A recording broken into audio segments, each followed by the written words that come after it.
Alrighty, welcome back everyone. We just talked about Tennessee just absolutely handling NC State over there in Charlotte, 51-10, just dominating performance, and Tennessee officially a CFP contender, and they might not look back, honestly. This is a very good team that is much better on defense than they have been in past years, and that's all the difference you need on a Josh Heupel team, I can promise you that. But now let's get into some other games. Nebraska just rolled over Colorado. Iowa State staged one of the greatest comebacks in Cyhawk history, so I want to get into two of these games, two very different games to be fair, but very fun games nonetheless. Nebraska wins 28-10 in Lincoln, a huge win for this program, one that you could feel it in that crowd. They really wanted this one. They were able to get it done. A huge performance from all of the players really on the team, but particularly that defense was just suffocating for all of this game, dominating performance, and baited Shadur into some really bad passes. And there were a number of different things to pull away from this game. I think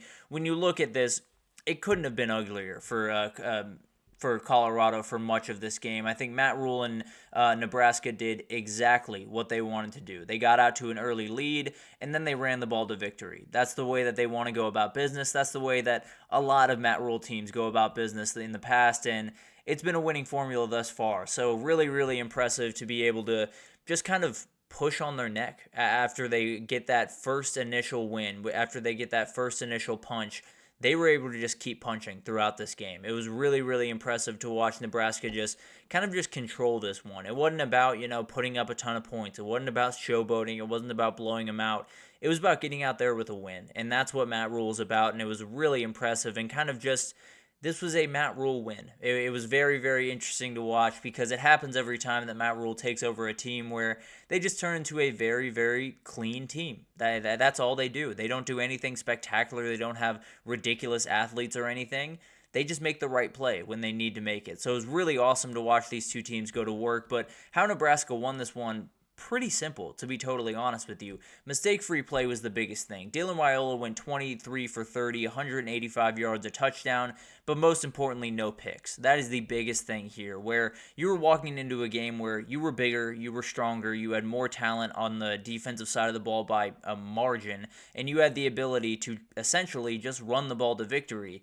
You just can't make mistakes on the other side, and they did not. Now, penalties were a little bit of an issue that they'll have to figure out down the road, but overall, when you have two turnovers compared to you get two turnovers compared to giving up zero, you're going to have a lot of success against this Colorado team, just plain and simple. And then run the ball. They just went to work on the ground, and it really wasn't anything overly crazy. They ran for 149 yards, 4.3 yards per carry, so it wasn't like they beat them over the head and just dominated them on the ground.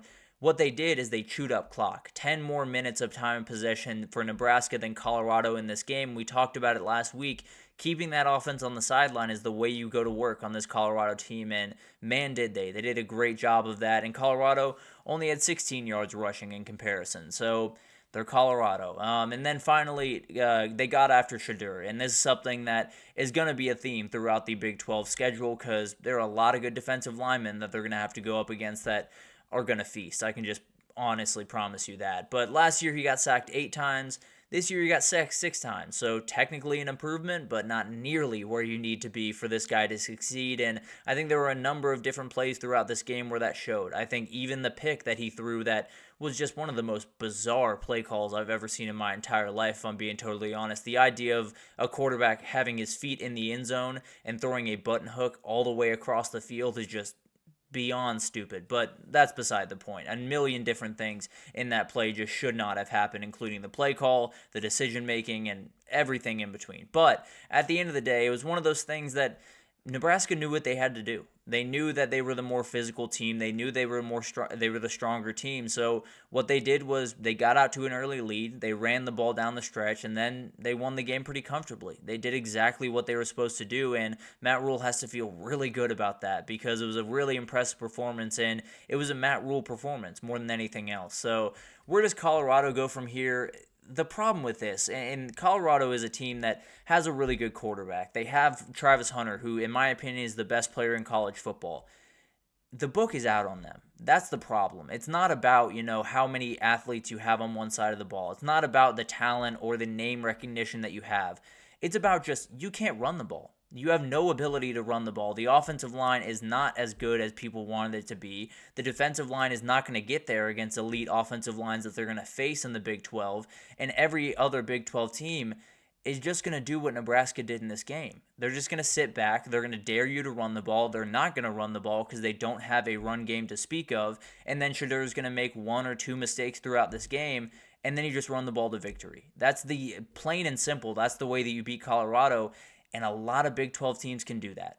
Pretty much every single Big 12 team can do that, especially with the way that they've been playing defense over the past little bit. You talk about all of these air raid offenses, all of these teams that pass the ball all the time in the Big 12 that cause so many problems for Big 12 defenses for such a long time.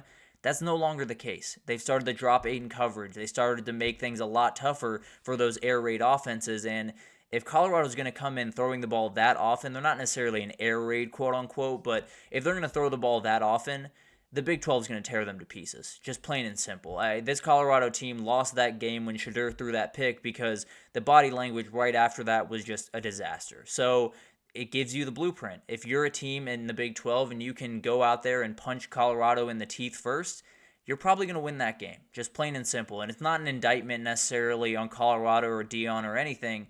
What it is this team is very simple. To beat this team, you have a very simple formula. You just got to execute. And Nebraska did an incredible job of doing that on Saturday. As for Nebraska, just go win. You have a couple of games coming up that could get a little bit sketchy here. I think they have at Illinois, they have Rutgers, at Indiana. So it's not like they have the easiest games in the world, but I don't want to say should, but hypothetically, you should be 7-0 going into that Ohio State game. Things can happen. It is college football, no doubt about that. But as of right now, this was the game that I was looking at saying maybe they could fall in that one. Maybe at Indiana is another one to watch. Illinois just played really good football this past weekend. But overall, I think you look at this team, they should be 7-0 walking into that Ohio State game, and then who knows what happens. It's one of those teams that a lot of doors opened on Saturday, and it's a team that I don't necessarily think is going to make the playoff, but as of right now, it's hard for me to say that they can't. That's for sure. So a really dominating performance. Huge props to Matt Rule and that group. And as for the Colorado team, they got a lot to figure out, and they've had a lot to figure out for a number of years, and they look right where they were when they started. So it's hard for me to say this is a much better team. I think they're a team that is roughly the exact same, but they got more names to watch, that's for sure. So I guess that's cool, but at the end of the day, it's the same exact results as a year ago. Moving on to Iowa State, Iowa. This was a fun game. No two ways about that. Iowa State, Iowa is always a really fun one, the Cy-Hawk Trophy, but we got some points in this one, and we didn't get them till the second half, really, with Iowa State, but Iowa State did a really good job in this game. This was one where Iowa did exactly what they wanted to do in the first half, handled them on defense, did what they needed to do on offense, although there were a couple of missed opportunities in terms of playing complementary football in the early parts of this game for Iowa, and being able to possibly put away this game did not happen. So it was one of those things that you left the door open for Iowa State, and Jalen Noel and Rocco Beck took full advantage. So there's so many different things to take away from this game. I think the Iowa offense, you're better. You still have big-time issues. You were given the ball at the Iowa State 12 after an INT and had to settle for 3 points. That might have been the game right there. If you're able to put that ball in the end zone, then you win this game and you walk out feeling really good about the rest of your season, but you left the door open and Iowa State took full advantage. So how they won halftime adjustments is the most obvious answer in the world. They were down 13-0 going into halftime. We're down 19-7 in the third quarter, and still finding a way to win is absolutely huge. I mean, the defense also tightened up, forcing a punt or turnover on all but one possession in the second half, and that possession was pretty early on in the second half. So really incredible job by Matt Campbell and this defensive staff. Did an incredible job of game planning and executing that game plan, because it was weird. We were coming into this game, Iowa, you felt like if you can stop that run game, you have a shot. Well, they stopped the pass game and did a really good job of doing that. Cade McNamara went 13 for 29, 99 yards, 0 touchdowns, 2 picks. And there's one of those things where Caleb Jackson is a great player. He's absolutely incredible. One of the better running backs in the country. He can't do it all himself. So you can put as much on him as you would like. At the end of the day, if you have no passing game to put along with it, you're not going to be successful. So it was one of those things where you felt like they might have to take away the run game, you take away one or the other, you're probably in pretty good shape regardless, because one-dimensional offenses tend to struggle a lot. But at the end of the day, the biggest thing to me was they made big plays when they needed them. They had a couple of plays down the stretch of this game that made all of the difference. We talked about how they went down 19-7. The very next play was a 75-yard touchdown to Jalen Noel, and it brought them right back into this game. A huge play by Rocco Becht and Jalen Noel, and Jalen Noel really just took over this game in the second half. And then in the back end of this game, when they were going down trying to hit a game-winning field goal, 30-yard pass down the sideline to Jalen Noel, which I loved the play call on, by the way. It was absolutely incredible that they very easily could have played pretty conservative, thrown out routes, kept everything in the just kept everything very comfortable. They let Rocco Becht be Rocco Becht, and they let him throw the ball the way he's comfortable throwing the ball, which is kind of slinging the ball all around the field. He's a very, very instinctive quarterback and one of those guys that if he's in a rhythm, just don't take him out of it. Don't have him start dumping the ball down. Don't have him start, throwing those layups, because at the end of the day, he's going to have to make those big throws, and man, did he down the stretch of this one. But where does Iowa go from here is a very interesting question, because they're Iowa. It's hard for me to say that this is much of a different team than they've had the past couple of years. I do think they're better offensively. I think they have more playmakers on the outside to make plays. But at the end of the day, Iowa State is not the best defense that Iowa's going to face, especially not the best back end. So they're going to have to figure out some stuff. And at the end of the day, they have so many different things going for them. But they have a chance to still win most of the rest of the games on their schedule. They do have Minnesota, Michigan State, Washington, Wisconsin, but at the end of the day, there's a world where they roll the rest of the way and they're meeting Nebraska at the end of the season for a spot in the CFP. I know that sounds a little crazy, and frankly, I tend to believe they're going to fall at some point in that mess of the Big Ten, but it's definitely a possibility that this team could just ride their defense the way they have the last however long they've rode their defense. But it's one of those teams that has a lot in front of them. They still can do a lot of things, but it's Iowa. I tend to believe that there's going to be a stumble along the way, and they're just not going to be able to get there. But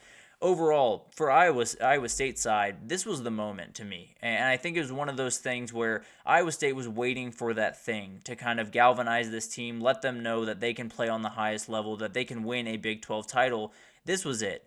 A team that was down 13 going into halftime, that was down 12 late in this game, being able to come back and being able to make those plays down the stretch has to give you all the confidence in the world. And now you head into a really, really tough stretch of the season. Big 12 play is always going to be really weird, but especially this year with so many teams wrapped around each other, it's going to be really tough for this team. But at the end of the day, they have so much going for them. They have so many different weapons on the outside. They have a really, really confident quarterback that we have shown in this past game. He has incredible resiliency. So overall, I think they're a team that can win the Big 12. They have Utah, I believe, at the second to last week of the season. So they got plenty ahead of them, no doubt about that. But they officially are a team that absolutely is in the Big 12 conversation, along with probably just about every other team in the Big 12, frankly, right about now. But it's going to be awesome to watch these two teams develop, as well as Nebraska and Colorado. I think when you look at Nebraska, the sky's the limit as of right now. If they're going to play that level of football every single weekend,